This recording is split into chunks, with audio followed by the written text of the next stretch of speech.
दुनिया रेना झोतो खना मारांग से अनाट बिनिट UPSC union public service commission बड़ा गयाबन मारांग खना गे आबोआ संथाली साताम हो ठावे नाम अकदा आर नोआ बिनिट रे संथाली कुकली दो देवनागरी लिपि ते छापा ताहेना आर ओना रेना लनई हो देवनागरी लिपि तेगे ऑल हुयु ताहेना।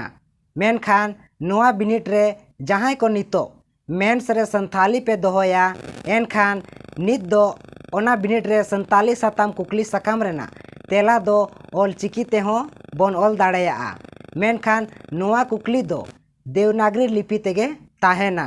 स्क्रीन रे मित पेज पे नेलनामेद गिया लैंग्वेज लाइन रे झोतो खना लातार रे संथाली ऑल मेना आर स्क्रिप्ट रे ऑल मेना देवनागरी और ऑल चिकी आर ओना लातार पे नेल दाड़ेया कना नोट ऑल मेना ओना रे ऑल अकना for Santhali language question paper will be printed in Devanagari script but candidates will be free to answer either in Devanagari script or in all Chiki.